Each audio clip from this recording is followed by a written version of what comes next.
Good evening and welcome to the Rutland Town School Board meeting for December. If everyone could please rise to the Pledge of Allegiance. Have allegiance to the flag of the United States of America, and to the republic for which it stands, one nation, under God, indivisible, with liberty and justice for all. Thank you.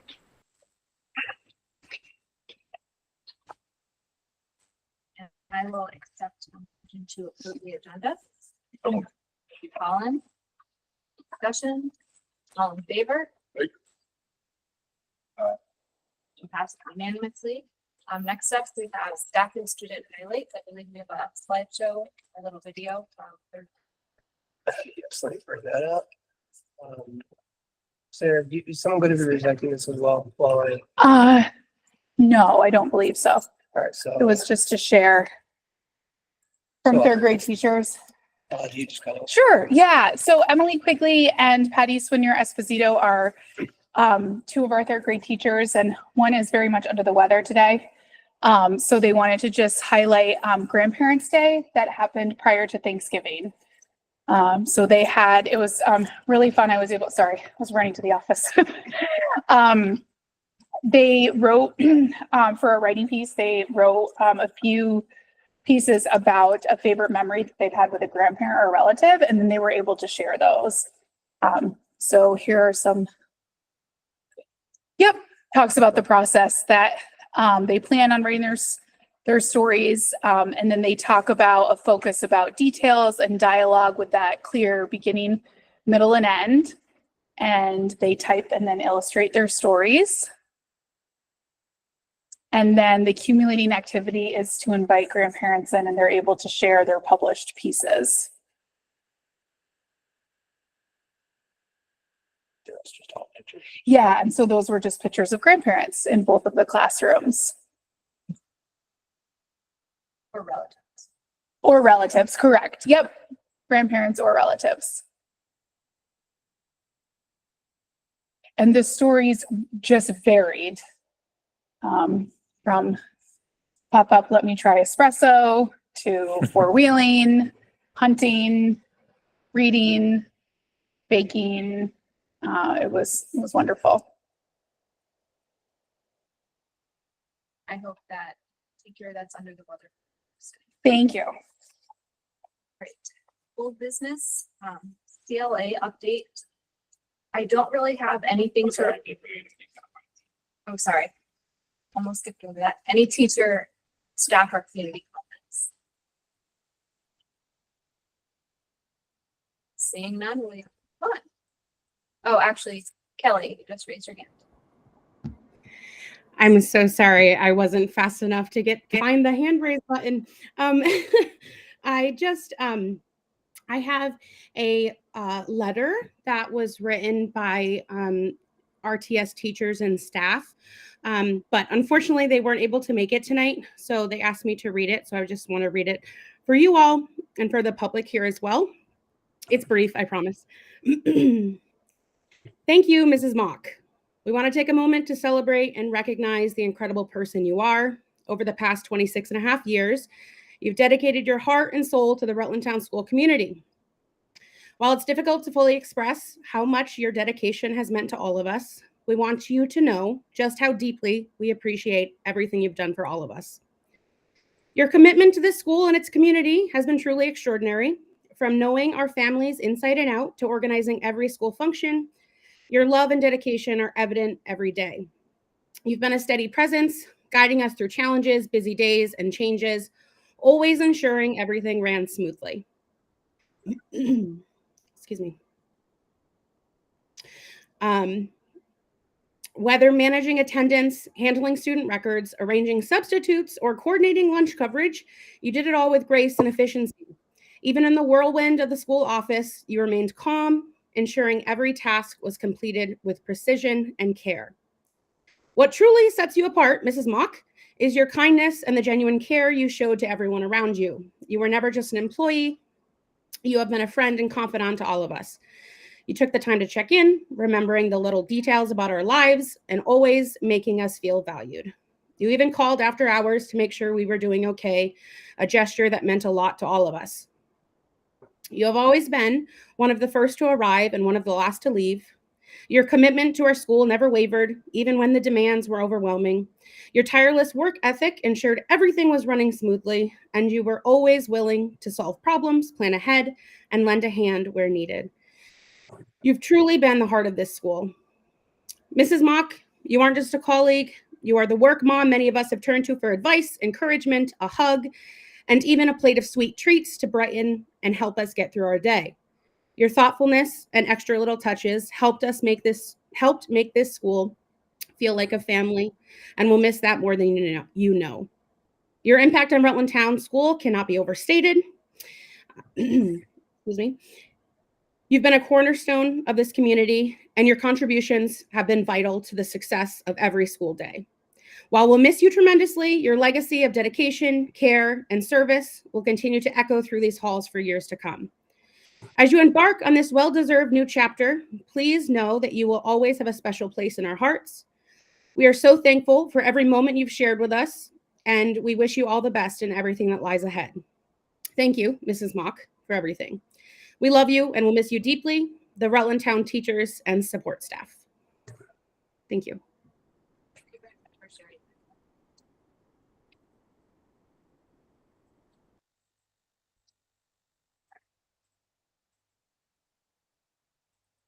Next up is the CLA update. Tina, I'm Yes. sorry to interrupt. Mike did arrive. I don't know if you want him to talk about for community staff or community comments or no. Did Or you Mike, I can- make your staff with community comment? Just the trip. That was more during the budget. My meeting got bumped. So Okay, sorry. I got- Okay, sorry, You're Tina. okay. Thank you. You think- All right, so for the CLA update, according to the information from Lewis, it looks like our CLA is in a better place than it had been. Is that correct? For next year, For next year? we're only seeing a very small decrease compared to most other towns. I think we're going, and it's just an estimate at this time. The 102 is just an estimate. The CLA. Oh, well, that's a longer discussion, so. Okay. So I don't have anything to report from the select board side. Okay, But it sounds like we'll be talking a little bit more about that in the budget time. PCB update? Sure. Do you want Kelly to? Yeah, Yeah. so for our PCB update, we are gonna be having another round of air testing December 25th. And they want to see where the numbers lie then to know where we're going in the next. If they're still good, that gives them a good indication that that's the source or the main source. And so they know where to go with the rest of the building. So it lies on the 24th and 25th to get tested. They're gonna test on Christmas? The 23rd I'm and here. 24th. But 23rd and 24th. Okay. Yeah. Okay, So Christmas, we'll be here Christmas Eve. I will be here Christmas Eve. Mhm. yeah. Yep. But it's, nobody else will. Just be it and we're redoing the So- tip. Right, redoing the gym. Thank you. Okay, there's no new business to come before the board. I will take a motion to approve the warrants. Thank you, Colin. Any discussion? I actually had a question. Sure. On the Rutland Town Student Activity accounts, there was a reimbursement for fundraising for a DC trip, $400. I was just confused. For $100? Yeah, I was confused because that family is not in the current eighth grade trip, so I'm just trying to figure out what that was about.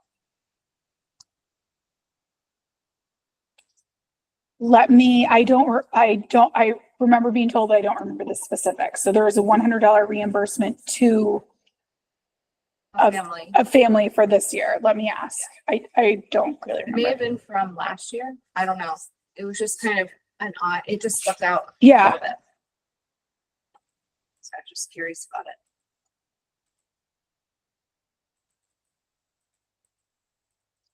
Any other questions? All in favor? Approval of the minutes from November 6th. Before I take a motion, I did have a couple corrections. Sue Quinnell's name is misspelled throughout the staff and student highlights on page 1. On page 2, the email service is mail chimp, as in chimpanzee, not chip. And then on page 15, it was Colin watching the webinar in November and reporting in December. And Tim watching the webinar in December and reporting in January. Not exactly how it's written. So I will take a motion to approve it with those changes. Or entertain any discussion that you have. Let's spell our Thank you, Tim. specials not name. Just at the, in the body, that is top. Ironic. Thank you, Tim. Any more discussion? All in favor? Aye.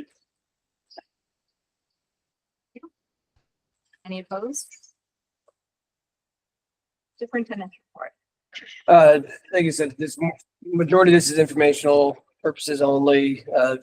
This time of year, it's all about budgets. There are 2 items. One, I'm just going to briefly touch back. I know Sarah's going to talk about a little bit later in her principal report, but on November 14th, I did have the opportunity to get up to the University of Vermont for the outstanding teacher ceremony. And I just want to say, congratulations to Lori Elliott once again, who was recognized as one of the outstanding educators. I know Sarah's up there as well. It's a great ceremony. It's a great event. So I just want to congratulate Laura on a well-deserved honor. And the second item is that in your packets, there should have been a draft of the warning. And I know that Lewis will talk a little bit more later on about some of the language that has changed, particularly around the budgets.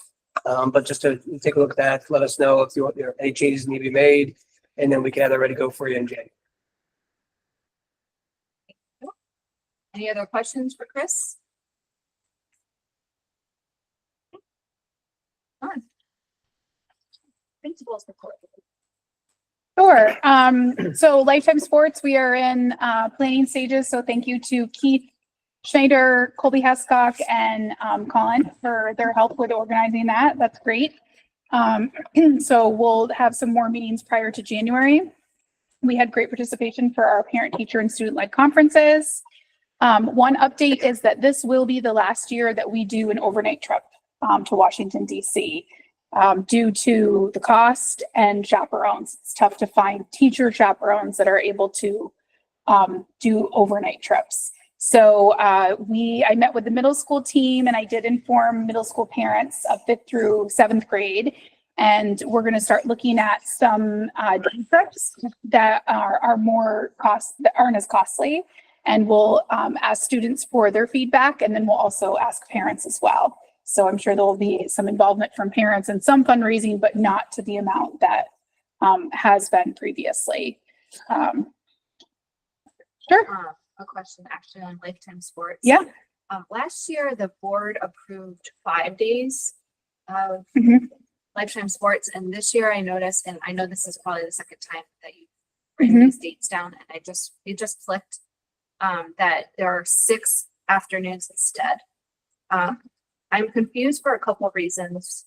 One, I don't remember that being addressed, and maybe that doesn't matter, but I think one of the reasons the board had only wanted 5 was to reduce the time that the kids are out of school. Mhm. And then secondly, I know when the PTO was asking about donating money for an assembly, they were told no, because the teachers were anxious about class time and missing any more because of Lifetime Sports. So I was just curious when that decision was made. Sure. So I don't remember the board approving the days, like how many days. I think we worked with PICO, and since we were late to the game, Colin, correct me if I'm wrong, last year we were just planning this now. They could offer us 5. No. Last year, so we were late to the game and we made a budgetary decision to 5 versus 6. But I mean, we're basing Lifetime Sports off of historicals and what the area does, like PICO, and basing out half the school does ski. It's a 6-day program. Last year, it didn't save us any money, it did save busing, but we based it on a 6-day program. So, And then we approved, well, I guess we never talked about it after that. We approved the dollar amount for this year's budget. It was less than what we spent on it last year. Check correct. So how is it? Not budget this year? Yeah, well, so we've been negotiating with Pico and we also added a few different things. Worked on bus scheduling. Avi, could you mute? Thank you. I mean, we know the budget, we're gonna be under the budget, that's the goal.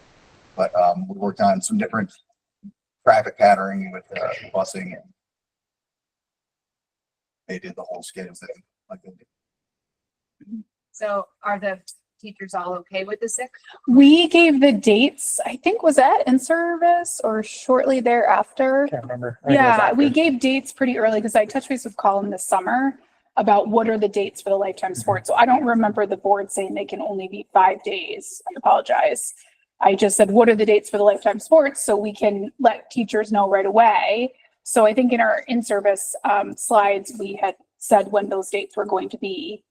So they're not worried about, I think to go back to your question about the PTO, that was more that we've had a couple assemblies already. And some of our teachers had said due to a couple of assemblies that we've had already and lifetime sports, unless it's a well vetted assembly that other schools have said, definitely go for it. Just err on the side of caution because we also have a lot of testing.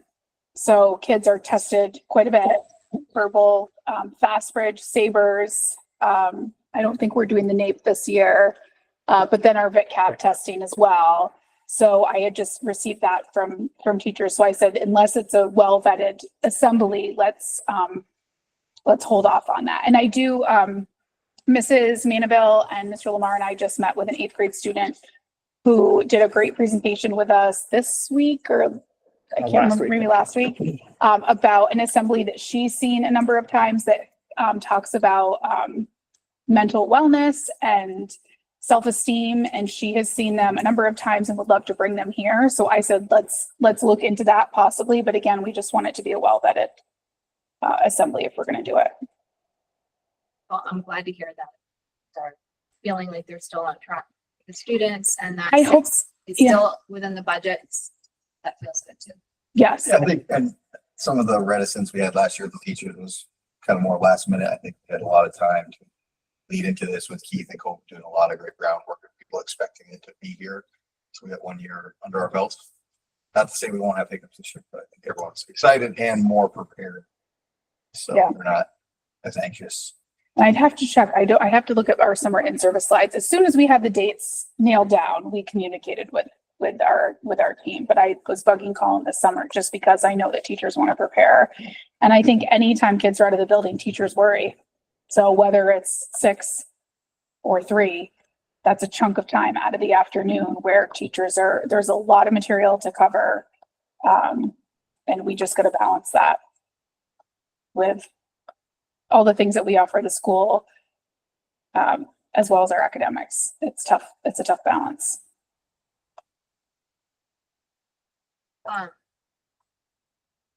If the teachers are feeling like it's too much when they get to like day 4 or 5, is it possible to just not go the last week or?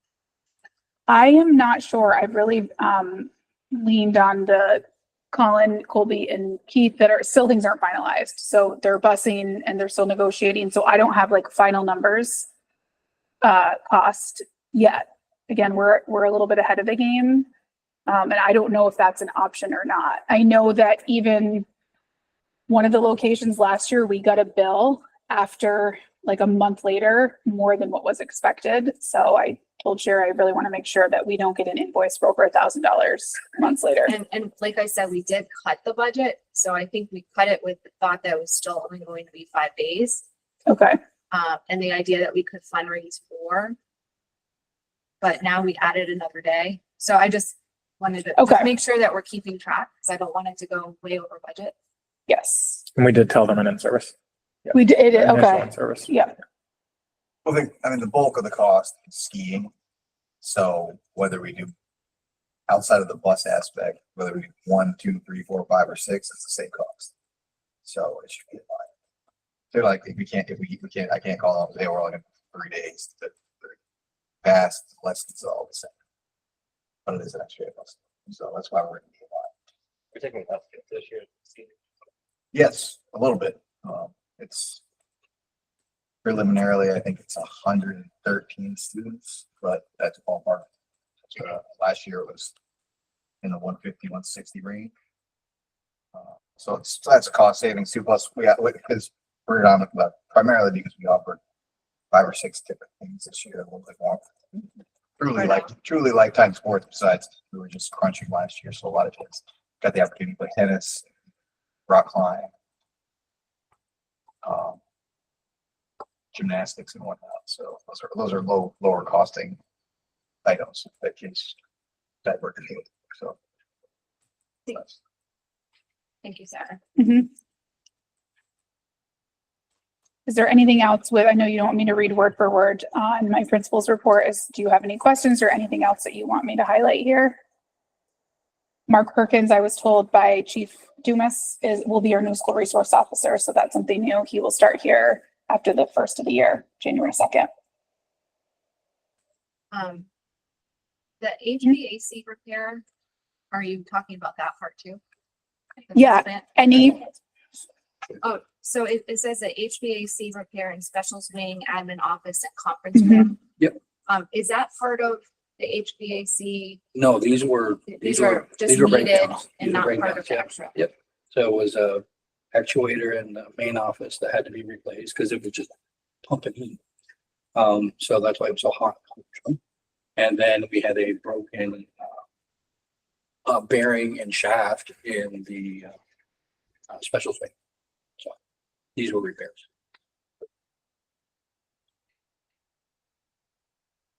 And then December 15th, it says here there's a PTO meeting. It's actually January 15th. Okay. Sorry, I forgot to tell you that earlier. Okay. And then, Chris had said that he would talk a little bit about Algebra 1. Sure. Yeah. Yep. I think there was something else here I was going to highlight.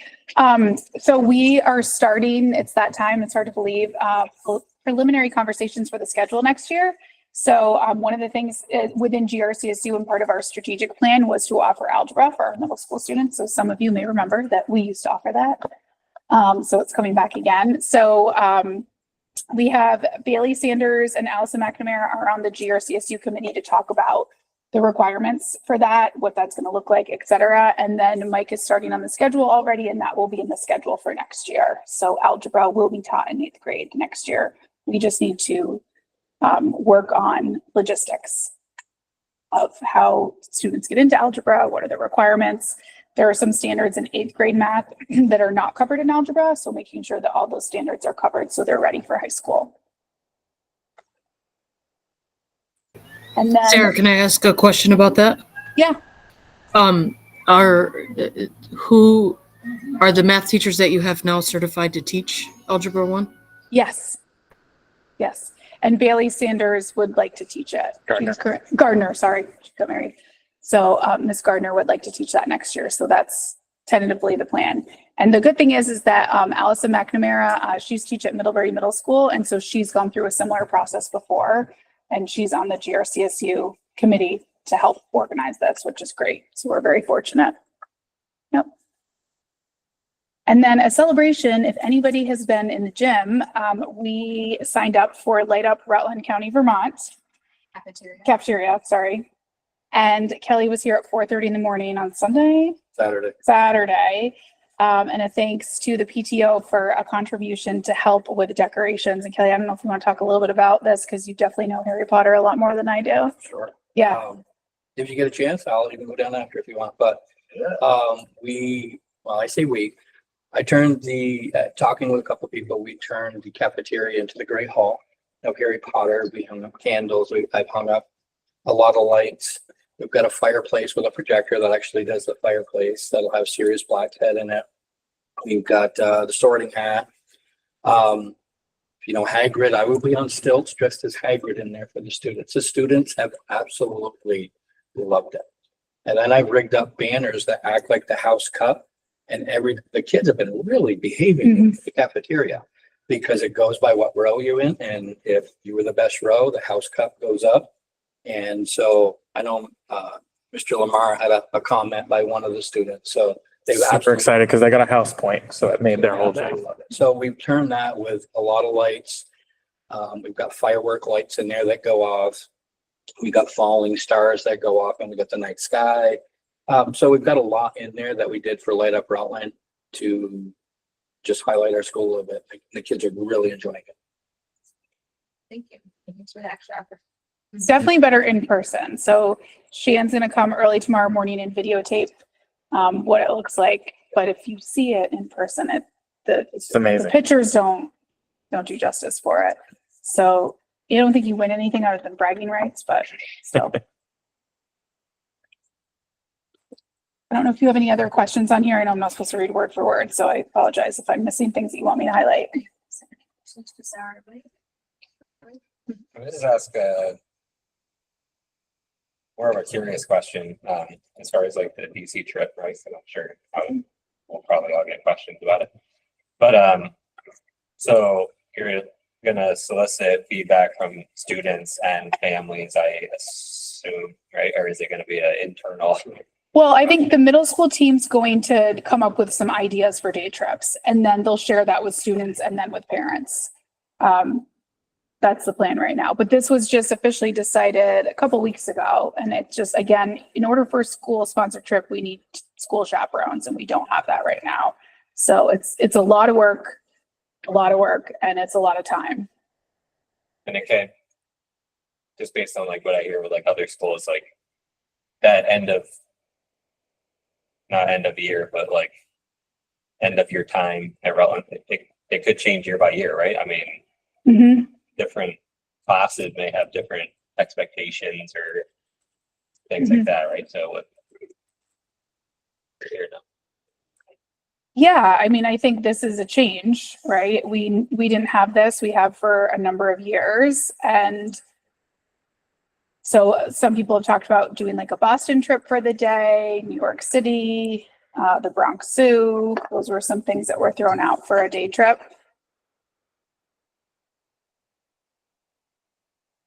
Except just out of curiosity, you know, what was being discussed or thoughts that were out there. I think this was 2 weeks ago where the middle school team had met and just said, let's think of some day trips that we could do.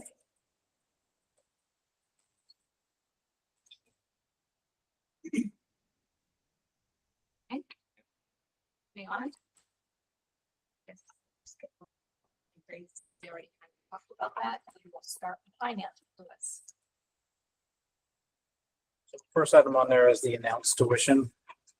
So every year we set a tuition rate for students who are non-residents who are coming to our school. This year, we have more students than we've normally had at Rutland Town, so this is making a big difference. But typically in the past, I think it's only one or two, but I think we have up to 7 this year. Yes. So we have to set 2 rates and 10. I apologize, 10. 10. We have 5 from Ira, 2 from Stockbridge, 1 from Pittsfield, and so my principal's report, 2 from Middletown. So we have to set both an elementary rate and a secondary rate. A secondary would be just for your 7, 8 grades. I've included some of the area schools comparables as well as a recommendation. This not as far as for our schools, it's not really a science to this. I kind of just look at what other schools are charging, what the state average is, where we were the prior year, and kind of just come up with an estimate. The board can either approve the recommended rates or we can discuss a different rate if you'd like. The reason my secondary rate is a lot lower than a lot of the comparables is just because a lot of the other comparables are based on 7 through 12. And the high school students are more expensive. So just because you're just running a 7, 8, I did keep your rate a little bit lower.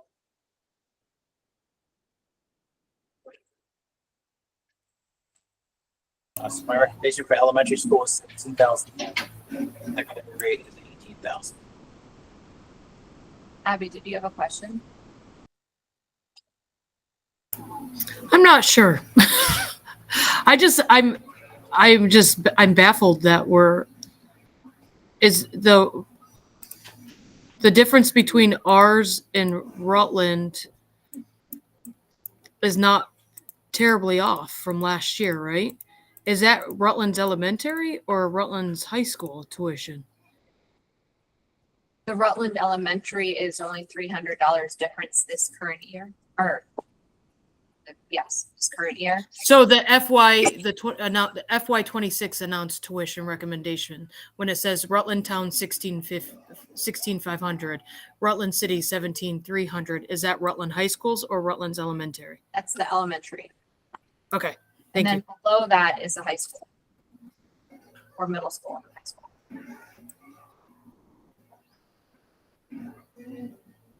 Okay, thank you.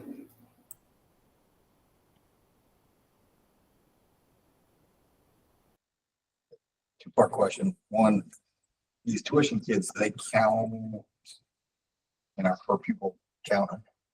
No, the school of or the town of residence gets credit for that as far as pupil counts. And I mean, I have no problem with the recommendation because it seems like it's a state kind of preferred practice, but my thought moving forward, I mean, not just for us, but for every district is like we have the equalized per pupil cost, but then there's like, you take the amount of kids we have, our budget, divided by that, like that's the actual cost, the cost for a kid to come here. Or why wouldn't we set it at that number? And I know it's no one else doing it, but if the number is 20,000, shouldn't we be picking that up?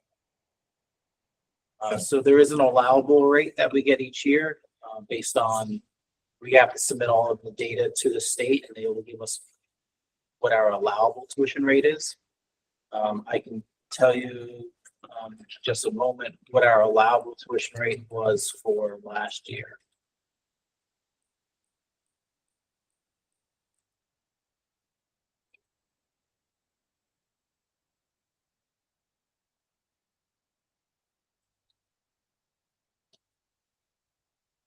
So and just while I'm bringing that up, so the difference between the allowable tuition rate and the announced rate, if you undercharge, so if you set an announced at 17 and the allowable comes in at 18, you are able to do an additional adjustment.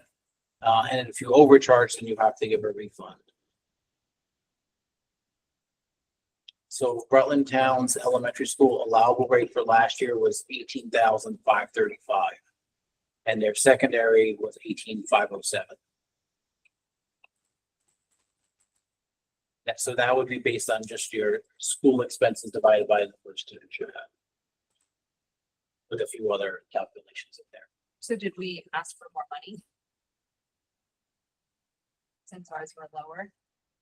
We have not. Our districts have not had the practice of doing an adjustment. We have set a rate based on a number that we feel comfortable with, and we have going back and charging more is optional, and we have not chosen to make that, so go to charge. Do you have any records for prior years, what our allowable was? Has it been like I do, gradually but I don't have rising? those. I don't have those in front of me now. It would take me some time. Does it go up and down, or does it usually?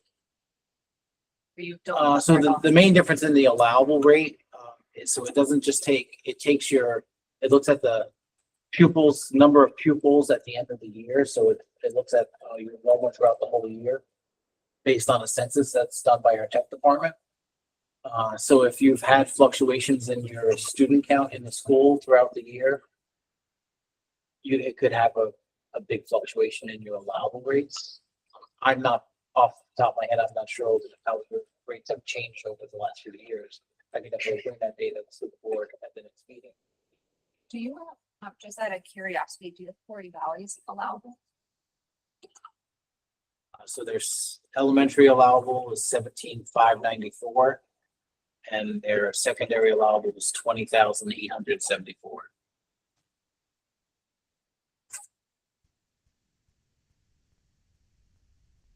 While we're on the allowable discussion and the announced rate discussion, I will also let you know that I was notified that Rutland City is keeping their announced tuition flat for next year. So that, I was gonna talk about when we got the budgets. And their allowable rate did come in less than what they charged, so we will be seeing a refund for both Stafford and for Rutland.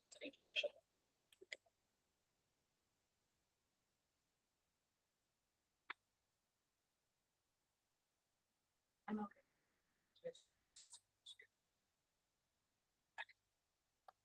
Like. It's our supervisor, so it's not like us against them. It's like spreading the cost versus Rutland City isn't us, so. And so we're six students. 10, we have 10. Are they mostly secondary? I had the, yes, except for, let's see if I can off the top of my head. They all are except for, I know 2, Stockbridge, Pittsfield, and Middletown are all secondary. I know 2 from IRA that are elementary. No, pardon me, I think all IRA are elementary.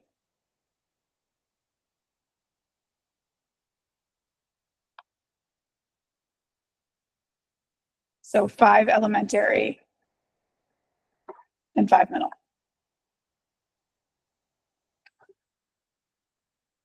So the town paid, since they don't have an elementary or a middle school, they pay Rutland Town to come here.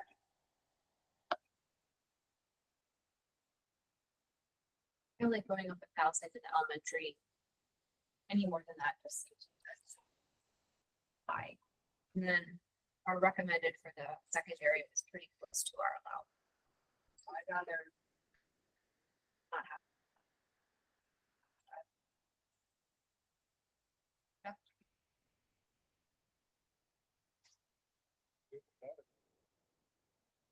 Abby?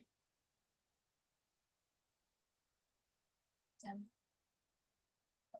For a lot of towns, saying if we're under the cap, presumably the cap's not going down. And in about 30 minutes, we're going to be over 10 grand. That's 10 grand right there. Last year we're chopping tables. So financially speaking, in this environment, literally coming down and talking about thousands of dollars of control, I'd rather be a little bit closer to the allowable rate, but I'm okay. It's just terrible to be talking about $9,000. And some of these are not in our SU. We've been finding out something here. So there's a maximum we can be charging close to it, but I don't want to spend some time. Just like I don't want to be talking about tables. I think we can always go back to it. When we're doing the budget. You want to just table it now? Yeah, why don't we just table it now? That's okay with everyone.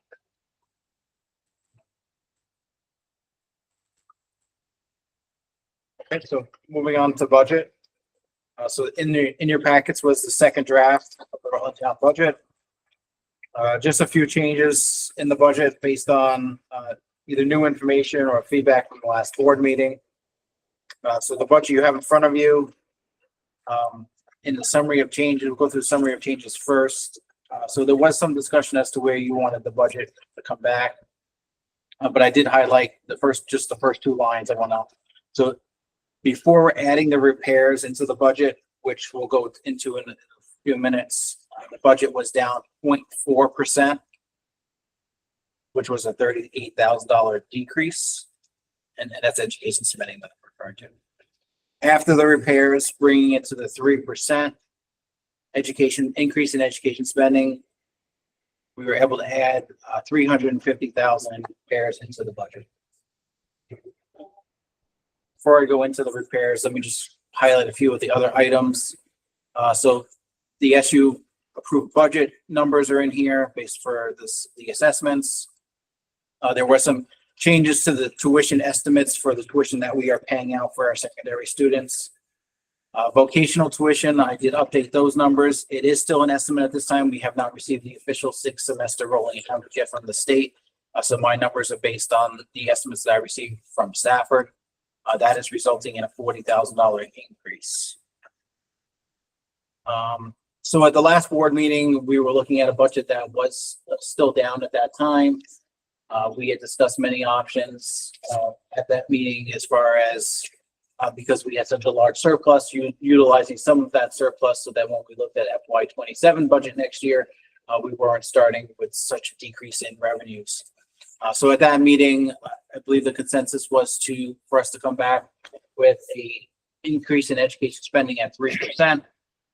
And in order to do that, look at what are our top priorities for building repairs and add those as individual items into the budget, so that we can utilize some of that surplus.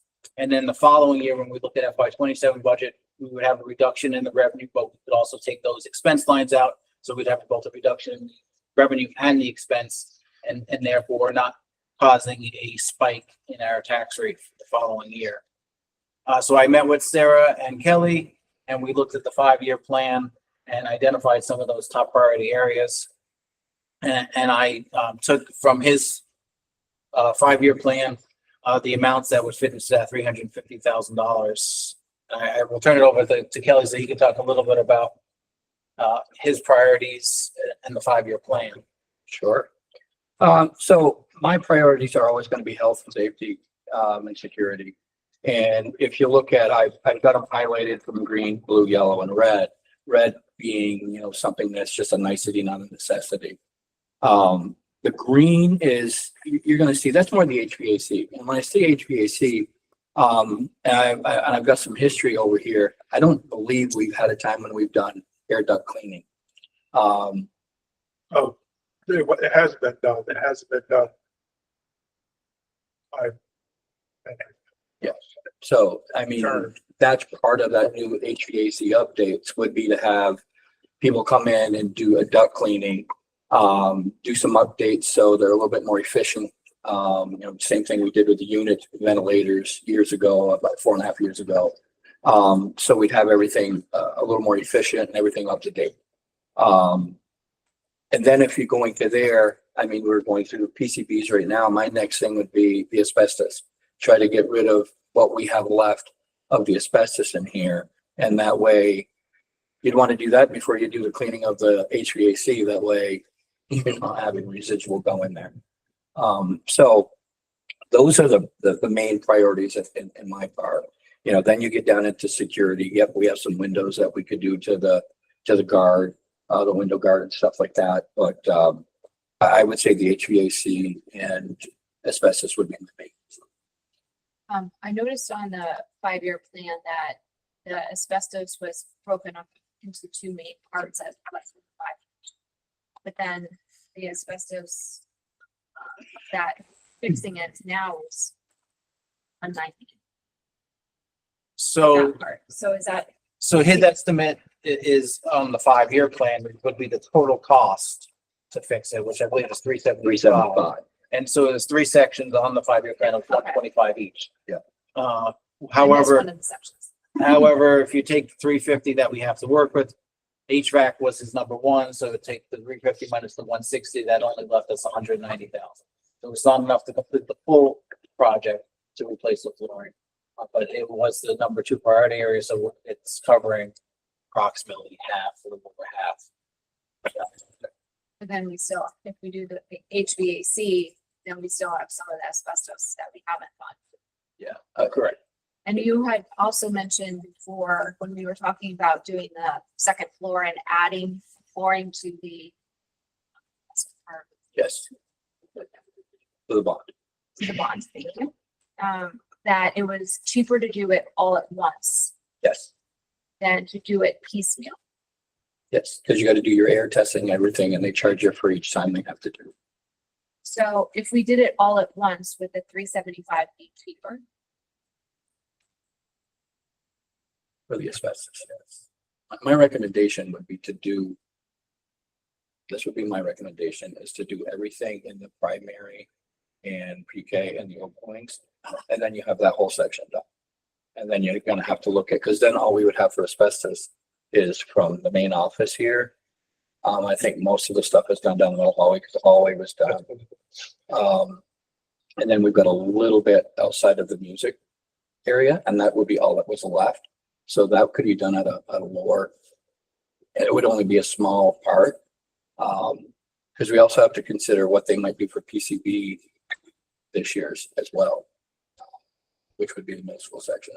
Because that's what So would it be better to wait for the HVAC to the PCB? Is passed? Well, the good thing is if we did concentrate on the pre-K primary and open wing, we've done the PCBs for the most part in most of that area where the asbestos and stuff like that. And then you're talking about fewer HVAC. You've got the ones for pre-K, and then I think we've got 5 or 6 for the rest of it. So again, you're cutting it half, but you're getting one whole section done. So this amount is for just that one section. No, that's for the whole school. The 375. The 375. But for the flooring for the whole school, but the 350 for next year, the 160 and the 190. What part of the school is that all for? So the 190 is just a placeholder. That's what was left of the 350. Board decided to go up or down on that number. Yeah, Do you have an estimate as to how much of that? And these are estimates right now, because it's been a couple of years since we've gone out. Because if you just keep going out to the vendors, eventually they don't take you seriously. They don't call back. You keep saying, hey, here's you're dangling something in front of them. So if we know we've got X amount of dollars, then we go out and get, we've got to talk to one group that does the testing and then the other group that does everything else and say, okay, here's what we've got, here's what we can do. And then they're going to let you know. You want to do it sooner than later because they're already booking out in advance.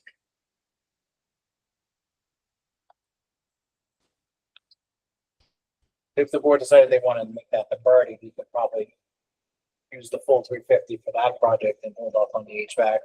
There's also some capital maintenance funds we can utilize if we wanted to use the whole project at the same time. And we also still have more money in our surplus too, don't we? Wasn't the surplus higher, And the full surplus is in this budget. including the SU 119? Correct. That's what we have to revenue. I see that.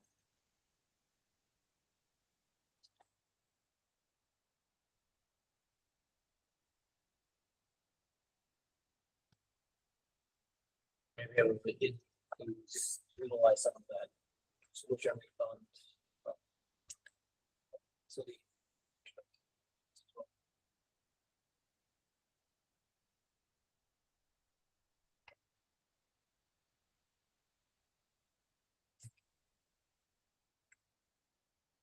while you're thinking on that, I can move on to the tax rate. So I know at the SU meeting, I talked a little bit about this and said that we wouldn't have numbers by the board meeting, so we wouldn't be talking about tax rate. But we did get some estimates from the state, and so I thought it would be good to just go through these. I do want to emphasize that these numbers are estimates. Some of them I'm still using last year's number, and I'll go over a little bit about that. So to calculate the tax rate, we take our total expense, and then we subtract our local revenues, which is anything other than property taxes, to calculate our education spending. Education spending is the total amount that we are asking the taxpayers for. So that's currently at $10,635,000, which is a 3% increase. We then need to look at our weighted pupils and divide our education spending divided by our weighted pupils to get our spending per pupil. Currently, I'm using last year's number. We have received preliminary estimates for our number for next year, and it looks very positive. I don't feel comfortable with using that number yet, so I think we should utilize, at this time, still look at using last year's number. I feel confident, and hopefully it should stay there, or not go down. But based on those preliminary numbers, it looks really good for next year. They did tell us they will change. I just don't know to what degree. So based on using last year's number, we're looking at a spending per pupil of $13,823, which is a 3% increase. We then take the property yield and divide spending per pupil divided by the property yield to get our equalized tax rate. So if you read the tax commissioner's letter, he's recommending a yield of $8,553. You cannot, just by looking at this, compare last year's yield to this year's yield because there's a change in the calculation. So at the very end of the session last year, they passed a new bill, which you take the yield, the actual yield, and you divide it by the state average CLA, which is estimated to be 72%.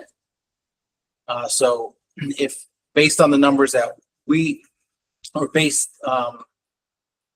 to reverse engineer the yield, it looks like the yield has been approximately 20% to get this 8,553 because the estimated statewide average CLA is 72%. So if you take 9893 and you backtrack it, you come up with a yield that's approximately, I think, $11,873, which is a 20% increase. It doesn't make comparisons easy.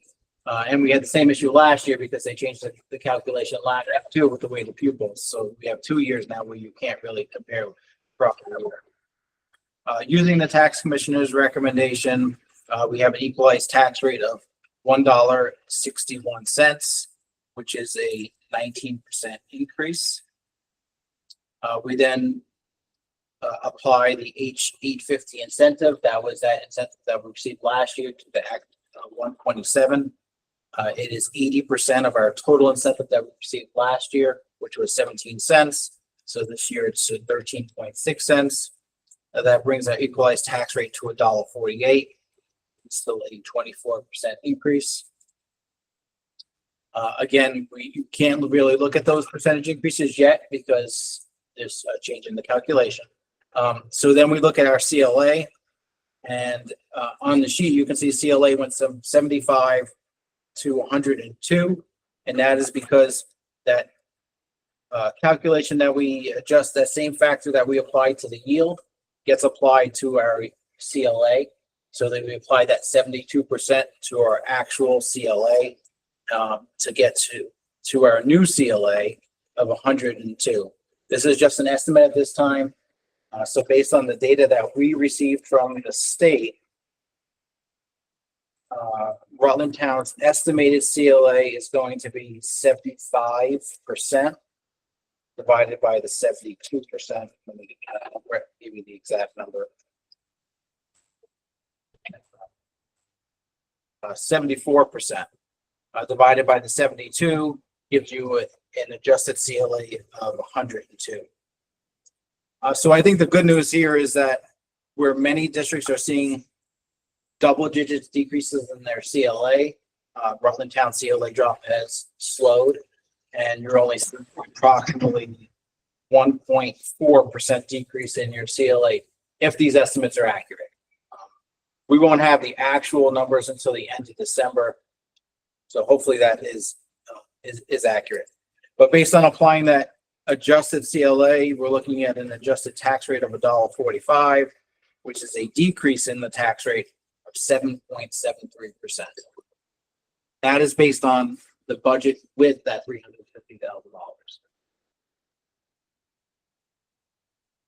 Can you say that again? Because I think we lost a lot of people in it before, but I think the last part's important for you to stress for the public to understand that. Based on pupil counts not decreasing, which I don't believe they're going to, and the proposed property yield and the estimated CLA, we are looking at a tax rate decrease of 7.3%. 7.73. I'm just concerned, how did they come up with, we were at 75% last year, and now we're at 102? And where in like when they're It seems like adjusting, math mumbo jumbo. when they're adjusting things in the future, like, is that gonna hold true? They're gonna be like, wait a minute, we need to, we can screw around with the yield and the CLAs where we haven't had an assessment. Probably the third biggest property value town in the state had a huge reassessment. How are we getting a discount now? We got smashed in the face last year. So you're not getting a discount. In my opinion, it's just a shell game. I think there was a lot of focus on CLA last year, and the state decided, let's take the focus off CLA, and we'll complicate things and really confuse people. Yeah. And so now they're applying that state factor, the 72%, and getting people's yields high, or people's CLA higher, so they're not saying, oh, why is my CLA so low? And also adjusting that yield, which nobody really understands the yield, so it doesn't matter what that number is. And so the net factor is, if you didn't apply that 72% factor, you get the same outcome. No change at all. I think what's really like I said, what's benefiting Rutland Town this year is your actual CLA only decreased 1%. I know Poltony's decreased 15%, Proctor and West Rutland, and I'm going to be going over these with the boards later this week. Many towns are seeing double-digit decreases in their CLA, like we have, like Rutland Town saw last year, and like many towns are seeing. And so where many towns are seeing double-digit decreases, that's where you're benefiting. You're seeing the benefit of the increase in the yield of the 20%, but not seeing the decrease of the CLA where many people are. And with the tax commissioner's letter where he's talking about a 5.9% increase in the tax rate, that's taking into account increases in spending, but it's also taking into account many people's CLA dropping. So that's why that factor is not impacting Rutland Town. Well, it's like quarterback, it's out, we don't want to be on the list anymore. Till next year. I mean, I'm inclined. I don't think it matters if we're on the list or not. They can't do Well, I don't anything want to be on about there. It's a waiting period. Thank you, Bruce. I mean, looking at this just further inclines me to like go back and dig more of the surplus and finish the asbestos. I mean, these two numbers are so fabricated that we don't know what's going to happen next year. To say right now, I mean, in a sense, what Louis just told us is, you know, we increased our budget 3.6 or 3%. 3%, and because of the yield and the CLA. Wait, can I pause you right there? Because you're going to explain this and I'm lost. So if we increased it 3.7%, but that's with giving that revenue back to the voters, We right? increased it 3.02% with using the surplus. All of for- it. Not all of them. not- Some was revenue and some we did the one-off. We put the revenue in, you have an expense for 1 year, so we're not adding expense. Trying to get some of the capital. Right. Can you just say, can you say that again? Because people are going to ask me, There's a total of $545,000 of one-time money in this budget revenues. So there's from last year. There's a $424,000 surplus and then $119,000 of SU surplus that was being refunded. So Okay. that's one-time money. If we were to end with a zero surplus this year, that money would not be in the budget for the following year. So we'd be starting $545,000 in the hole to start before we Correct. look at expense. Yes. So the board decided to use some of that one-time money with one-time expenses so that when we look at next year, we're not starting the budget process in the hole. We're starting more on a level field. And how much of that surplus did the board decide to use? Well, that's what we're discussing now. Okay. So right now we have 350,000 in there towards asbestos and HVAC. That's what it's written, but we haven't formally decided that that's what. we're Right. doing. So our Okay. So now, total expense is up 7.33, but because we have other revenues, we proposed at our table here to spend 3.02% more on education. That's our first draft here, second draft. So we're gonna spend more money. And assume we have the same amount of people down. They haven't changed the calculations, but we don't have the exact numbers. But Right. assume we have the same amount of kids last year. So we're spending more money, right? Mhm. And we have not gone through an assessment. And flush it all down, we're getting less of an incentive from the H850. Last year we got 17 cents. This year we had 13.6. Next year that's gonna phase out to 0 after 5. So we propose to go up 3.02%. We got less of an incentive than we had last year. Our equalized tax rate last year is 1.18, so we voted on. And this year it's 148, so that's up 30 cents. Mhm. No, it's 30 cents. It's up 30 cents. That's what we're proposing. And because our CLA is now 102, our adjusted tax rate's 1045 versus last year, where the last budget passed was 157. It's a 12-cent decrease to our property taxpayers. We're supposed to spend more money. Because the property yield, which is manufactured in Montpelier, and the CLA, those two factors are in our favor this year. I followed everything. Thank you. Should really be a teacher. We need some. But now, we decided to spend more money for telling our taxpayer, your tax bill is going to be down 7 point, assuming our estimates. Guidance are getting popular, your taxes are going down. Well, the money you're proposing to spend is on much needed building repairs and maintenance. It's not just on Correct. new frivolous things. It really is on maintaining the Yeah. facility. So I just want to state that as well. So it's not. It's being fiscal responsible. But my thoughts on fiscal responsibility when two variables are way out of our control is it more prudent to then look at this and say, do we want to spend more this year to fix things we need to fix? Because next year, those two variables can be out of our favor. And that's a huge swing in the CLA. Huge. Last year, I we really got, don't trust it. Like they're- right? I mean, We made a mistake, by the way. I mean, I Would don't, not surprise me. I don't understand how they came up with this formula after last year. It was part of that last bill. Yeah, but why didn't it apply to our budgets last year? Or this year? retroactively looking at the buckets of money and what we need to spend and who It- they want to spend. It did apply to our budgets last year, but the budgets were already, all the materials were already out. It, like I said, it has zero net impact. Yeah. Because you're adjusting both numbers by that same factor.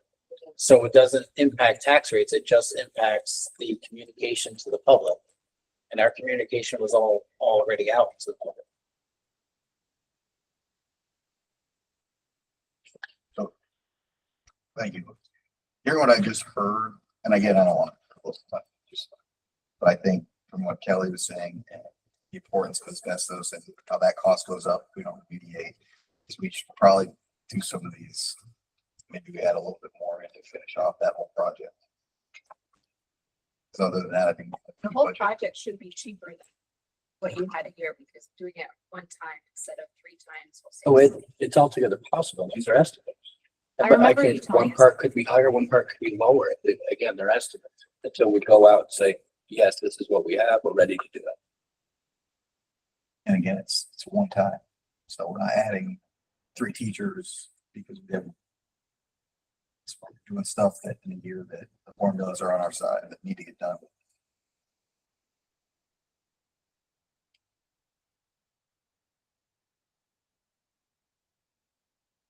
And we can still and still turn to the taxpayers and say we got a decrease in tax.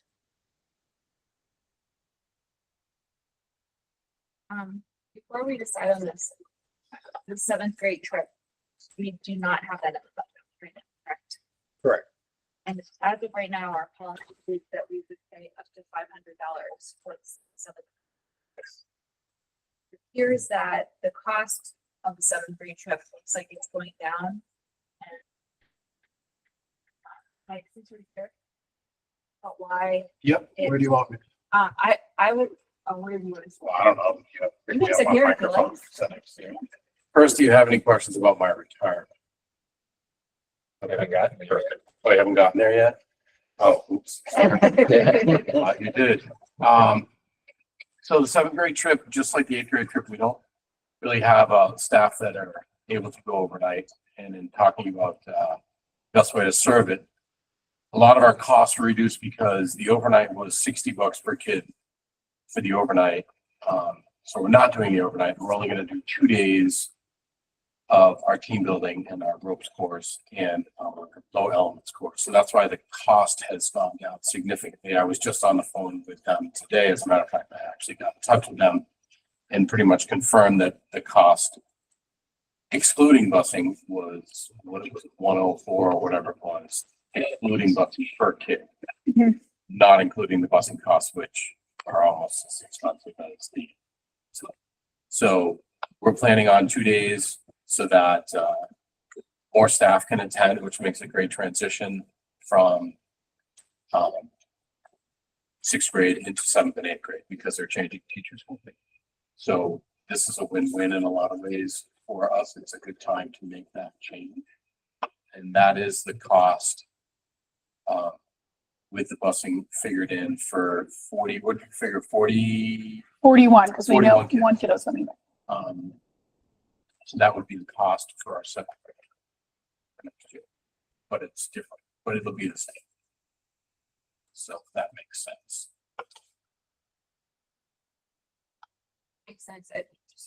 I think it's a shame that we're getting 2 overnight trips at one school. But You know, I hear why. I just yeah. think it's a shame because I do think that that kind of experience is really great for kids. I'm 100% for, I'm like the last of the Mohicans as far as if I can say that. I really think the overnight is incredibly important. However, it is incredibly demanding. Yes, DC is 5, we're 3. Well, you're on 24 hours a day when we're at this camp. There's no chaperone, there's no guard walking around. I mean, we're literally on all day. And that for people in our school, we are going younger because us dinosaurs are leaving. So they're starting families and being pulled away is very hard for people nowadays to, leave their families to go on the trip, even though they understand their value. And I do too, but I also agree with going for the days and trying to see how that's going to work. Because that camp experience, I've been on it for 14 years. That's one of my favorite parts of the year is going and watching them grow on that trip. But like everything, times change. So that's kind of what we have proposed. That's not saying that it can't come back like anything. But we're not eliminating the trip. We're just changing. We're moving it around a little bit to see how it will work. I'm confident. I plan to go. So I don't know if we'll talk about that now or not, or If you want to, fly me and then I can go home. So I am retiring at the end of the year. You have my letter, I believe, is in your. If you can't say no, well, you can, but then there'll be nobody in the classroom when they show up. Which would be. we actually don't get them.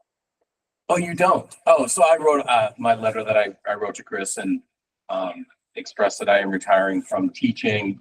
I'm still fully staying on as the athletic director, and with the 7th grade trip, the end of the year eyes program, a couple other events that are really important to me that I still want to be involved in. That's of course if you allow me to do that. I don't want to give a lot of those things up. For those of you that don't know, I'm going into another full-time job with the rec director of Raleigh Town.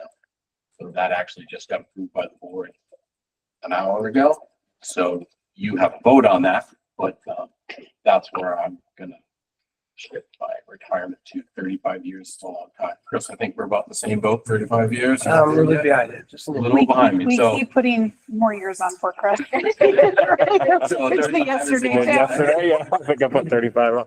Sorry. I've been here since 1990, and I've had a great 23 years here, and it's been awesome. And I can't thank you enough for allowing me to do what I've done and be me. I mean, Jeff was there in the beginning.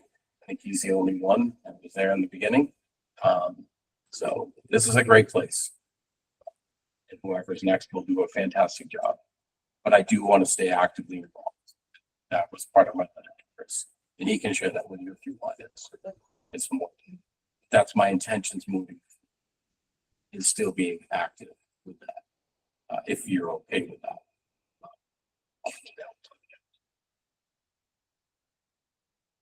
So that is my. I do appreciate everything you. in me over the years. My kids went through here. I'm going to my daughter's graduating as a doctor tomorrow from UVM. So that's something to, first one in the family. So that's pretty cool.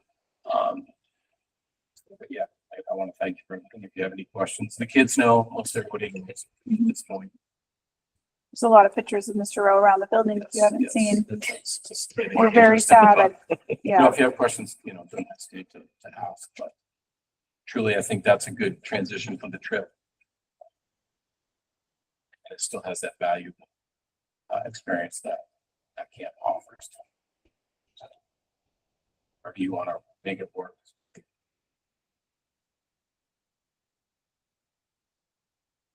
All right, no problem. Thank you, Mr. So Rowe. as you embark forward, there's significant, obviously, overlap, correct? Athletics activities. Tremendous. And I think there's an opportunity for us moving forward with, you know, being handcuffed on how we fund education in the state versus how we fund rec. Continue that part. Help the town best pay for it. Park things up certain sides of the aisle. Lost me. What do you mean? But rec budget's paid out of town budget. It's out of this pocket of mine. I live in a town, and then the other one's paid out of that pocket. But they're all this one's connected. shared by the state. Yes. And sometimes we Yeah. pay more than we should. Yes. And we can't just pick and choose, but with recreational sports, we can't, so. Fields involved, and it costs us more to do it over here, when we can do it over here. Yeah, Maybe we there's, should be doing it over here. there's a lot that, I do for both, Yes. behind the scenes Mhm. that. I'm saying as a taxpayer, I'd rather pay $1 than $1.25 for the same outcome. Totally understand. And I'll be the same person as that point going forward, because that will be my job. So it'll be consistent what it's been for the past.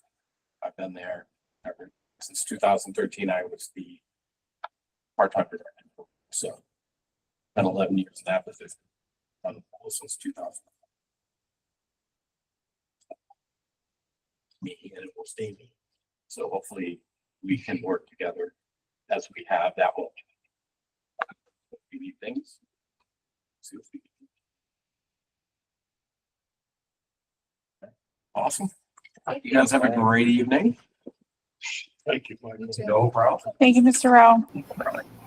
Thank you, Mike. Thanks, Al. So then, just going off of that, do we want to put the 7th grade trip for the amount that it'll cost $6,000? We had.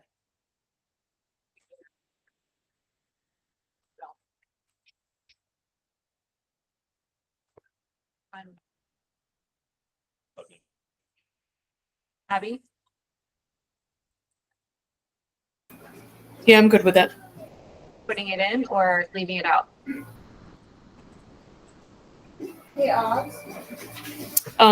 Putting it in. Putting it. I would. Quadruple it. Yes. So we don't know what the future looks like, you know, we're hearing some new things. And I don't know the history of the policies that the board influences how the trips went. I only have my experience 30+ years ago, where obviously the world is a different place. I think it was a lot more parent oriented back then. I don't believe we had an administrator on the trip or forced a bunch of teachers. So I think we're gonna have something for the 7th and 8th graders. We spent 17,000 last year.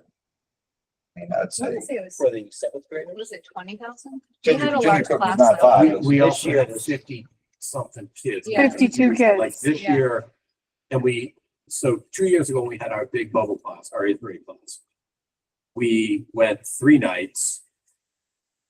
And we had a huge class. So yes, you spent a lot of money. And this past year, we had one of our smaller classes and we went to 2 nights. So the cost was significantly reduced just by the sheer number of kids. And we reduced the trip by a night, which took out a couple of meals, and a night which reduced part of the cost. And only having 8 kids or whatever we had that went down 20 was a lot different. What I'm saying as a board in this environment, we spent more money and an equity of just not targeting those classes, and we don't know what the future holds. Maybe creating a bank or a student fund for the future. Because, I mean, talking about, I don't know how long the DC thing's been going on, but we're gonna have parents that have kids that go through that did it, and with kids below that, with the expectation that they were gonna be going, and they're not. And they spent a lot of time and effort fundraising for that, and then we're gonna maybe shift it to, okay, you get to do a day trip to Boston, go fundraise, and they're like, why? So maybe we should be taking some of this budget and banking. We have no idea what the future holds, but I have no problem. To be clear, I have no problem with this cost at all, putting in the budget, but I'm saying maybe we should be putting more in, having it sit in the fund when we decide, or staff figures out what they want. Because it's a complete upheaval of what we've been doing. But we didn't have anything in the budget for eighth grade. Just actually seventh graders. But we did it. We did it with the notion that we didn't want them fundraising for both. Right? Mhm. So now we're taking away They the might eighth grade. still have to fundraise, but it wouldn't be for quite as much money. Correct. But it's Okay. still, I think it would still be nice to have a way for kids to experience culture outside of school community. I think it's important. It goes along with our strategic plan to keep something in our middle school trip. I think that's true, but I also think we have to make sure that it's not coming at the expense of parents. That it's not coming out of pocket. I think that's super hard nowadays. Right, so that's why I think the question is, do we put in 6,000 or more? I think we all agree to put in for the seventh grade trip for next year.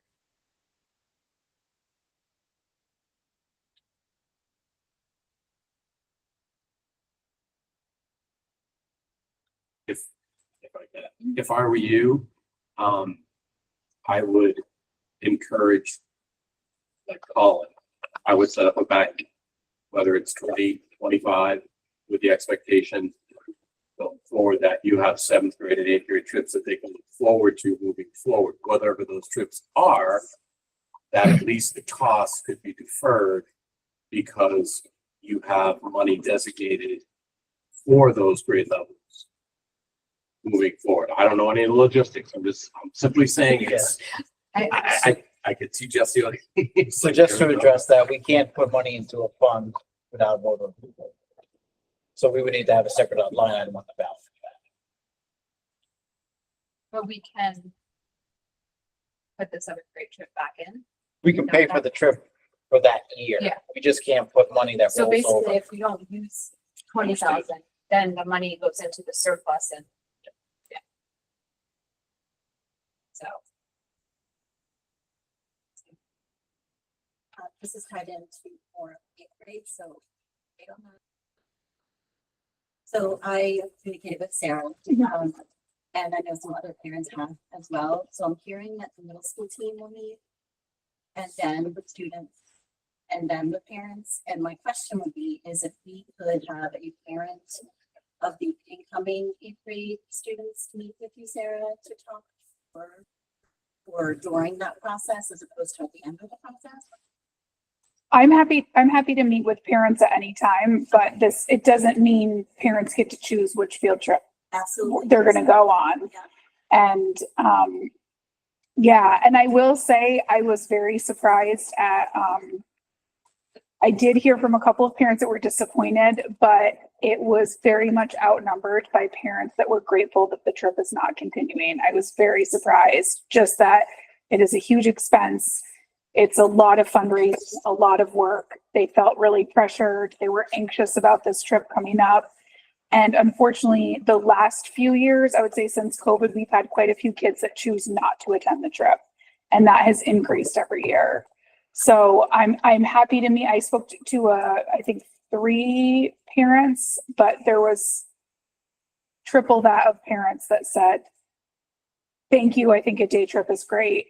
Yeah, I can. So I just want you to know that if parents do come, there may be some on the other side too. No, I don't think it's about. Yeah. To see, I think it's just about being part of the process because it is such a huge change. Yeah, That for sure. Really different. So I think understanding that parents would be making, would be part of a conversation would be nice.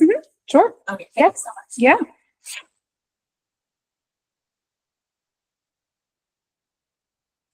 All that. I think it's important to have this conversation because I get a lot of calls, but to be clear, like this board doesn't decide that we're doing a 7th grade trip or an 8th grade trip. We just decided if we're going to help fund or not.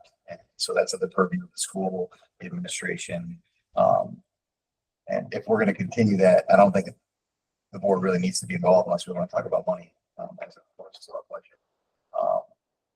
I'm okay with approving 6,000 to add back in the budget for the 7th grade. I propose that. I don't think it's a motion. So I'll approve that. Well, doesn't sound like there's an avenue to park money anywhere, so. No, but if we have it as a line item, then at least it's there, right? So if we were, I would feel more comfortable with 10 just to hold the line. And that way, if they do adjust it or if something comes up a little higher than the estimate, it's in the budget. So I have a question. So we have under co-curriculars, I think a couple of years ago, we asked about field trips and how much we pay. So I have that Google sheet that was shared with the board a couple years ago. So we pay for one transportation trip. So students pay for the field trip, but we cover the cost of the bus. So would you just include it in there? Just increase co-curricular transportation? We'll go in one of those lines. Yeah. Right. So it doesn't need to be a separate line, but knowing that 6 grand would go towards 7th grade for Chinjacook, and then maybe 4,000, depending on the year, could go towards an 8th grade trip. So it could just be the line under co-curriculars for middle school trip. I actually think we overspent that line at least the last year, if not the last 2 years. The transport was overspent, the other one. That's the one that's used for field trips for all the classes. 7th grade is gonna be 6,000. Increasing it a little bit more, just a little bit more.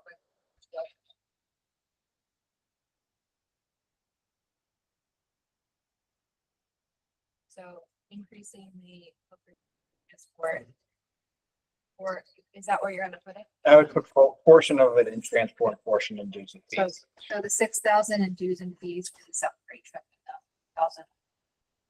That would.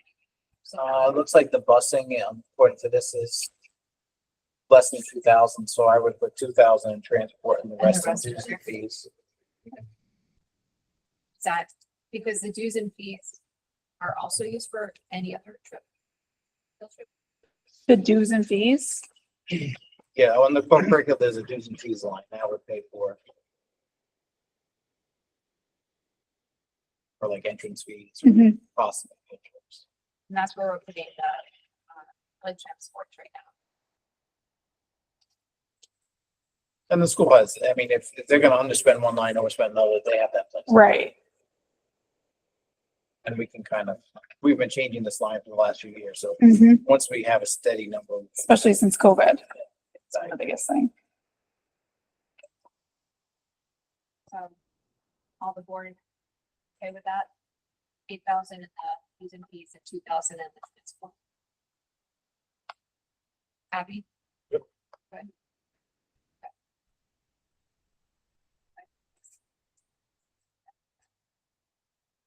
So then we're back to facilities. So I would personally like to do the asbestos all at once. Thank you. Thank you, Mike. And then I also had a question about the HVAC. When you do update that, are you going to be doing smart controls? So most of them already have smart. So it would just be if there's an update. Software. My recommendation would be to just table this for now and see So we see all where, the other see where the CLA and the pupil numbers comes in for next month, because if those change, it could change our discussion completely. Or at least we have some ideas of where we are now, and it's just changing that one number. I would just table it and kind of see where the numbers play out. We can make that decision at the next meeting. That works for me. I have a question about the preschool tuition. Do we anticipate that continuing to be higher than what we have in the budget? So our number this year is a little bit lower. So that's why I didn't bring it all the way up to our actuals. It'll be less than this year. Our actuals so far, based on our estimate, yes, it's at 69. Thank you. I was just curious, maybe we've overspent the last 2 years. I didn't know if maybe things that caught up or. So based on the discussion we had on budget, we want to come back to tuition, adjust those numbers or leave it with the recommended. Do we have to decide tonight on tuition? Because it's kind of seems like It's due to the state by January 15th. So I think our next meeting is January January 14th. So I prefer to have that. We're not talking about a huge impact. It's a lot easier for us done.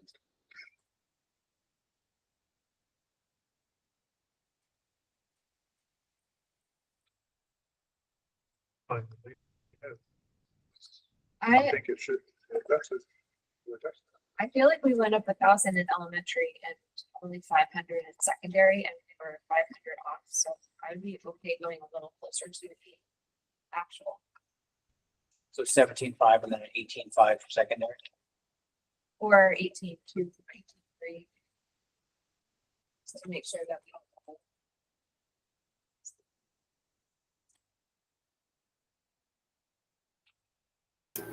If the tuition goes up, do you think we'll lose tuition students? No, The Town's paying for it. No their one's paying towns for it. are paying They're for picking, it. they're picking the school they want to go to. and But we're this still is the- below the average. And this is the most we've had. I said last year we had 7. That's the most we've ever had. And this year we have 10, which is awesome. 18 for both. That increases our revenue for all the elementary students. It keeps it simple. It's flat 18,000. Then I don't have to always ask you how many times do I chat you. How much is our tuition again for elementary? Sarah.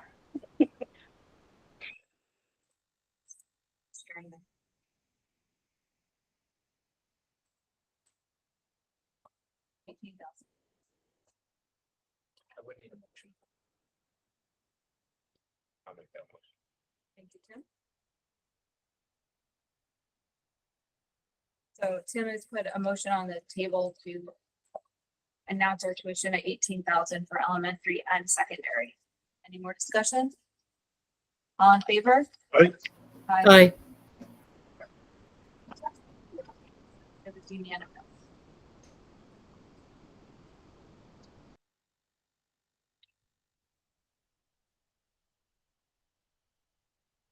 Is there anything else on the budget that you wanted to discuss tonight, whether in this session or?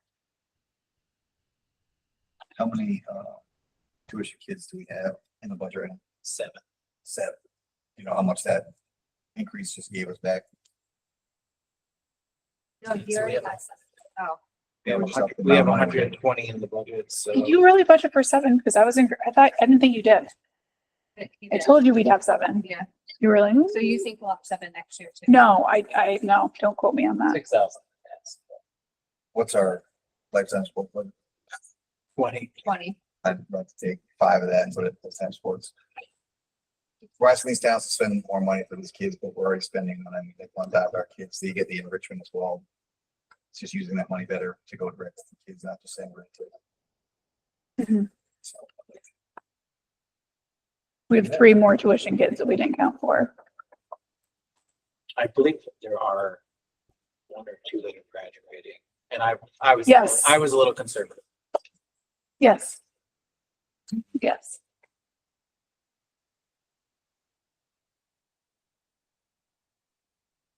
I think there's at least 4 that are graduating off the top of my head. So it might not be 6 next year. Yes, I can double check.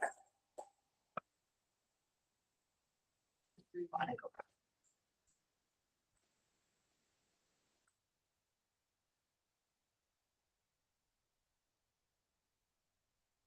Five from Ira are all elementary. Mhm. 5 from Ira.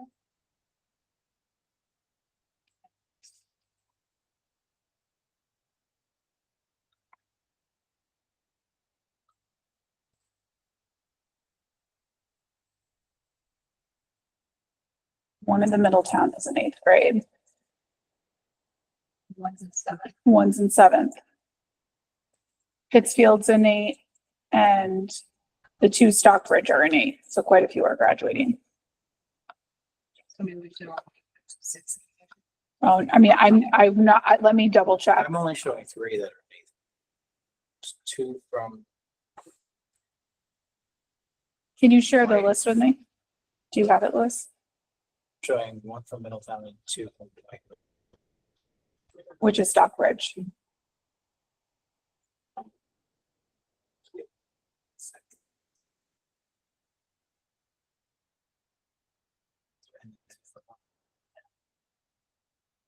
Oh, right, because Pittsfield doesn't have school. So I think she did come in 6th grade. 5 from Ira, so we should still have 7. If they all, Let me double check. we can bring that back for next. Okay. It sounds like we'll get some more numbers next time.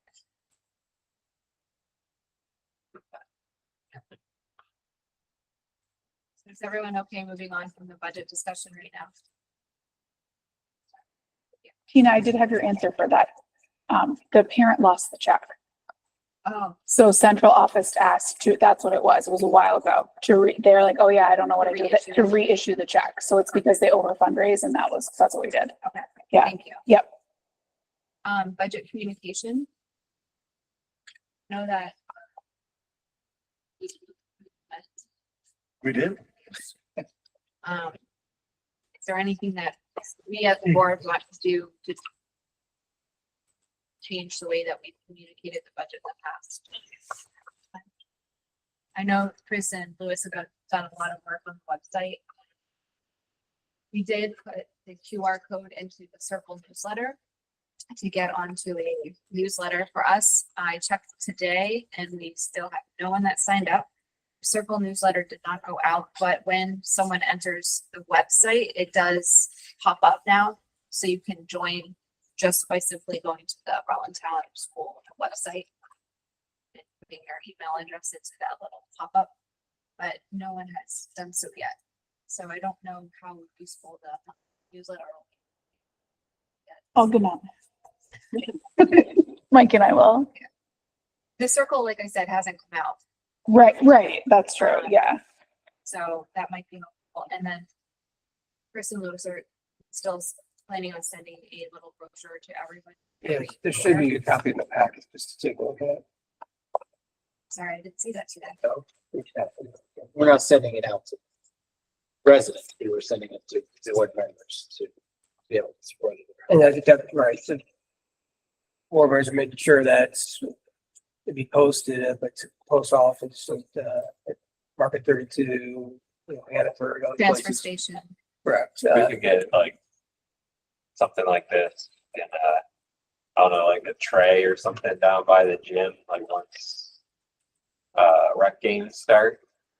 There's a lot of people in and out of that gym on Saturday rec. Yeah. And it hits like parents, grandparents, cousins, you know, it kind of hits that spectrum. So, I mean, I think that'll be helpful. Okay.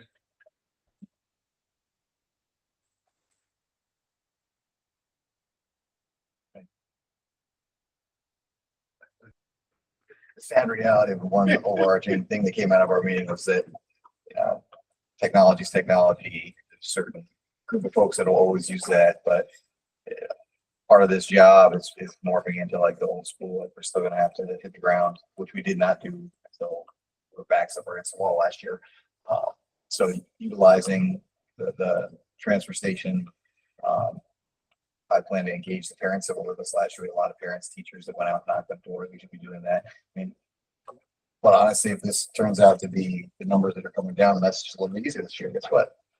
Taxes are going down, but we should get in the habit of, I know that's not why we signed up, but if we're gonna be passing budgets, it's gotta be in good and bad times to go out, present that to the community. We had a lot of people help us do it.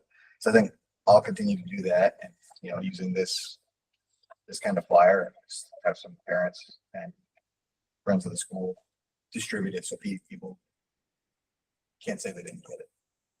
And hopefully we can keep pushing people into the technology space and using your smartphone, use the QR code. But it'll be interesting to see the feedback as I bet you it. If these numbers stay true, interesting to see the feedback we get from the folks that just no last year. They're like, okay, well, we up the budget.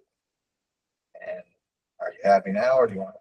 So I think we should continue to engage, especially the folks that said no, so we can continue to get them momentum. Hopefully this is positive, but I think boards around the state got very comfortable in 10 years of no issues of like, okay, we're just gonna get to the vote. I want to take up about yes. So is this the final brochure? No, that's just it's a draft. Okay. So Is it will be bigger? We'll fill up more of the page. yes, I think it was just that. So we can fill the page out. I know that as part of the SU budget communication, there also is a draft. There's a letter that goes out to board chairs, which I'll share with you and the other board chairs. It's already basically done. But it's just an invitation for public feedback. It just lists all the different ways that individuals, and when we send that out, we can also send a copy of that QR code as well. So I'll be sharing that with you and the board chairs by the end of the week. Thank you. Once we finalize the budget, the flyer we have out here, we need to replicate that. This year's that. So that sounds good. Any other comments? Questions? Any more questions from the community?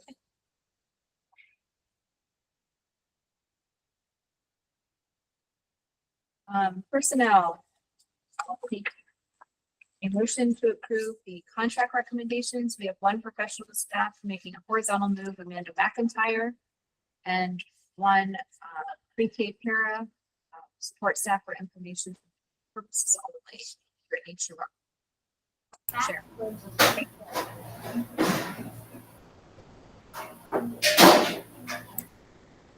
I can make that motion. Thank you, Abby. Any discussion? All in favor? Any opposed? Unanimous. Retirements, we have Mike Rowe and Lisa Lonis, our school nurse. I'll take a motion to approve their retirements. Thank you, Colin. Any discussion? Out of curiosity, when will you start posting for these positions? After tonight? Or No, I probably won't post until January. Yeah. And we can't, for budgetary purposes, we have to have PE. We have to have a PE teacher for all of our grades, and we have to have a school nurse. So it's a, I think some schools are talking about maybe not filling some certain positions, but those are have-tos. They have to be filled for education, that's school why quality I was hoping standards. you were going to start Yes, soon. yes. I was just gonna wait. Usually that's early, usually February time, but I will post them in January for sure. Do they get stagnant like the real estate listing? Like if you posted it, no one really saw it. Yeah, it's a game. Like if you post it, if you want to post before February break for sure. Then with the nurse, because that sometimes draws people that aren't teachers, right? Are you only putting that on School Spring, or are you more widely distributed? So that's through central office. So I give that to Christine, and a couple years ago, again, he mentioned COVID, which is because we're so far beyond that. I asked her about Indeed. So we post on Indeed now, and that is supposed to filter into School Spring. And I sometimes question that because I have a tough time getting into Indeed. And I actually had just followed up with Chris and Christine from last month. I would love to get our postings on Front Porch Forum. There's a cost though. There's, gotcha. If Christine would do that for all the boards, you know, because it's different than individual boards doing it. So that's why, so if Gotcha. Sarah wants to take on Front Porch Forum I just, and post, she could, but for Christine to do it on behalf of, it becomes a different oh, gotcha. level of, and then we have the same issue with our board chairs with Front Porch Forum, that individual accounts can do that, but when one person takes over all, it's a Gotcha. different umbrella, so. I just- but we're not opposed to that, but, It's just, we're having, like everybody, a tough time finding people. So we're right now looking for, we're short a special education paraeducator. We had somebody that resigned immediately, and that put us in a really tight, really tough position. So we're short a full-time para.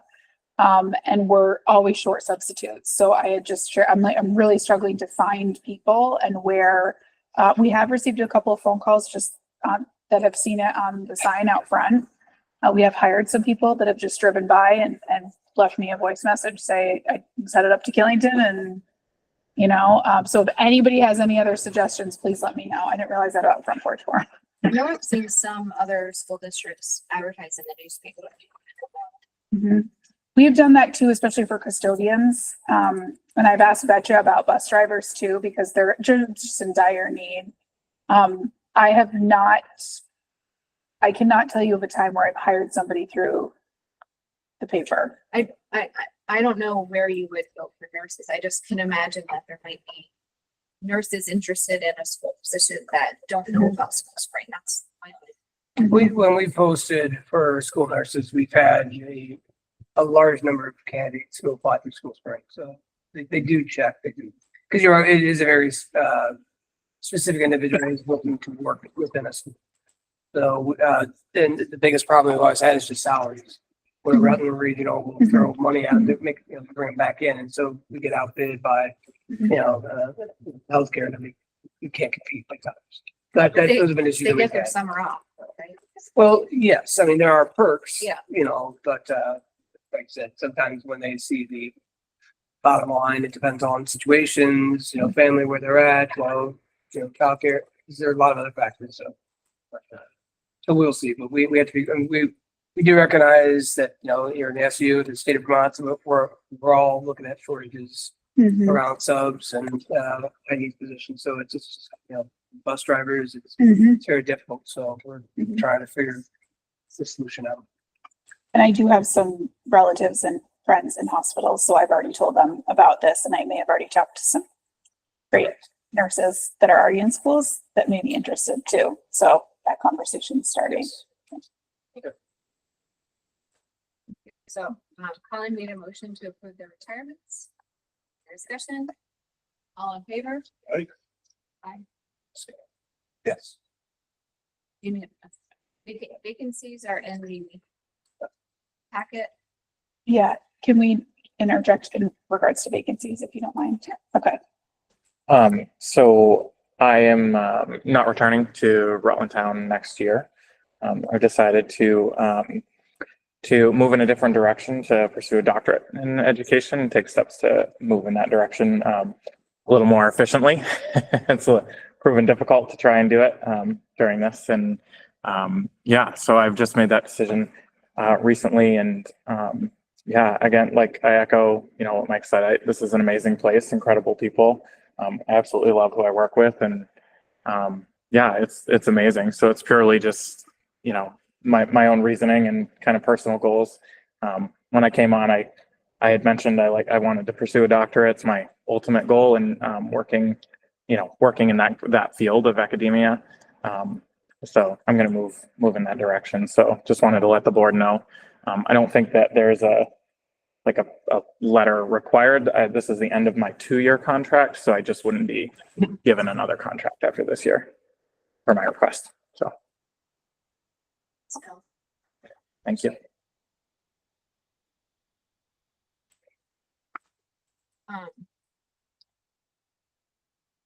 Have you been able to get candidates for the other positions so far to?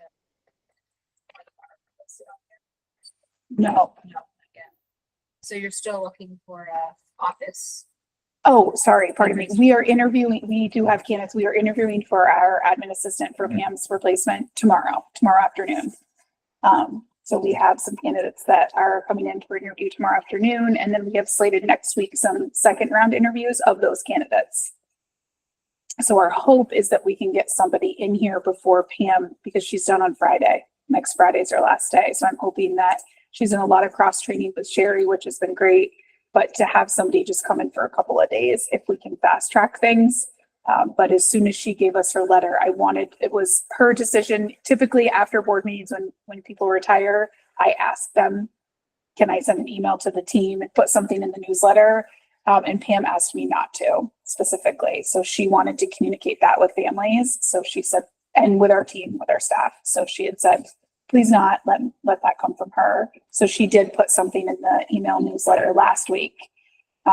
So those of you that were wondering, that's why those were her wishes. And of course I honored them. Mike and Lisa have said, you can tell anyone you want. So, so we hope that we have a candidate to present to the board for admin position at the January meeting. And I know that Mike had an interview, or no, that was preschool para, pardon me. We don't have anybody for our GRCSU special ed para positions. We are still actively looking to fill that position. And did that just happen? Because I didn't see a resignation. It's a GRCSU position, so maybe you approved it at a GRCSU board. Okay. So that was prior to Thanksgiving break. So that person had sent an email and said, I'm not returning. And we didn't have any notice. Yes, so we are scrambling. It's just the week before vacation is very tough from a behavior standpoint for kids. Kids struggle. It's historic, and we have Friday the 13th coming to the full moon. Like, it's all happening. So it is all hands on deck. Best of luck. Thank you. And Sherry has been our nurse too. So she's been cross-trained with doing her job and also nursing duties with anybody else that's able to pitch in, because we haven't had sub nurses every day. All right, so moving on to report, I just wanted to let everyone know, particularly our policy committee people, that there is a new policy work plan that Eric has developed that'll just help us keep track of the policies and review them on time, and just and that was brought up to the SU board just as a new tool to use to try to stay on top of all. I don't know if you were told that in your committee or not. Kevin.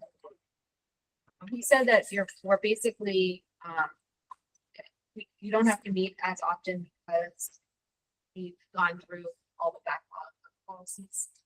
Is there anything to add, Chris? No, I think it just has a plan moving forward about how to handle policies moving forward. So there is a classified in like group 1, group 2, group 3, and then we'll just handle those groups as a see fit. And then honestly, if something comes to the VSBA or, during this next legislative session, if a policy comes out of that, then we will bring that in full as well. So it'll be really just making sure we're streamlining, we're meeting, but we're not just meeting.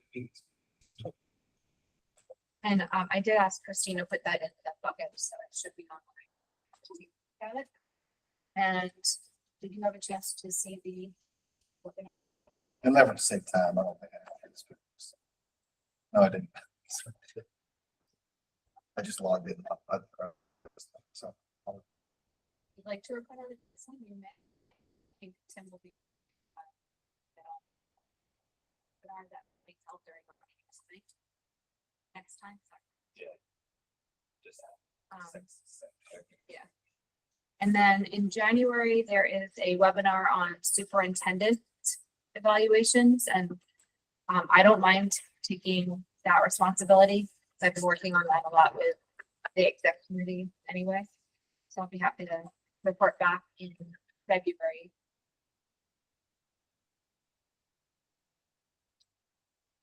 There will be 2 open seats come March. Abby and our terms are up. So if anyone is interested in running, please let us know. We'll be happy to answer any questions. And I believe Abby is definitely not running again, so there's definitely, and I have not made my final decision At all? so let us know if you have any questions. No policies to discuss. Our next meeting is January 14th at 6 p.m. in the library. We still do not have a date for the pre-town meeting. We were just told that it had to be January 21st or after. So as soon as we know, I'll send a note for everyone just so they can put on your calendar. Any other teacher, staff, or community comments before we close? I'm seeing no need for executive session. Anyone have any good and welfare? I am excited for tomorrow night's grandson's first concert. Have you been? What's that? Have you been? No. I haven't been for quite a few years. It may be cold out, but do not dress for I, Very hot. I will say this will be the first time I will miss the kindergarten and fourth grade concert. I will miss everybody. My kindergarten son has his concert at the same time in Orwell, and he has been singing Jingle Bell Rock since, I don't even know, wearing his fancy Christmas blazer. So I will miss everybody, but I cannot miss my son. He is beyond excited for that. So Well, enjoy. thank you. We had PTO parents night out on Friday night that we had about 40 kids here. Older kids helping out with arts and crafts, and it's them, the younger kids watch movies, have some great food, as parents helping. It all went really well. It sounded like the kids really had a fun time. Thank you, Kelly, for helping set up. I'm excited with what Lewis proposed. That look at numbers. Honestly, it's like staring March in the face. So I hope that's. I I know. hope that stays. Me too. It's welfare in a whole different context. It's hoop season for my family, so we're excited for that to kick off. Wes will be playing rack and getting the opportunity to play out with the 7th grade boys, which will be a great experience for him. And I'm coaching the 5-6 boys, which is exciting. There's 15 of them. That's excitement is a good word. I think that's the best word I can use. So it's great. It just makes I'm not up on the hill skiing often, so it makes the winters in Vermont go by very quickly. To just have activities going on all the time. So excited for that. Abby, did you want to add anything?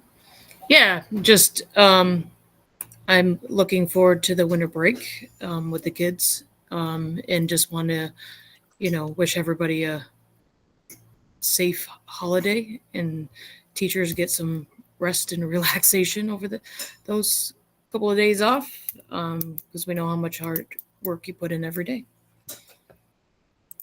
I would just like to say also thank you to one of our Rutland Town reps, Chris Helen, being in the audience tonight, just listening to what's going on. It's really appreciated to keep the communication open. To be here. Who's confused up there is. We had a physical presentation where they did go over. I'm multipliers. I don't have time of them come out yet.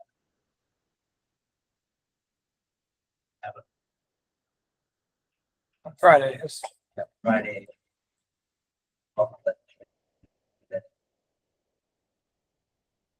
All legislators within our. This is Southwest Vermont Superintendent, so it's Bennington, Rutland, and a few. Right. Yep. So it'll be a good meeting. Thank you. I will take the motion to adjourn. Thank you, Jeff. Thank All you, in Kelly, favor? for being here. Aye. So, meeting is adjourned Another at 15 hours. 7:57.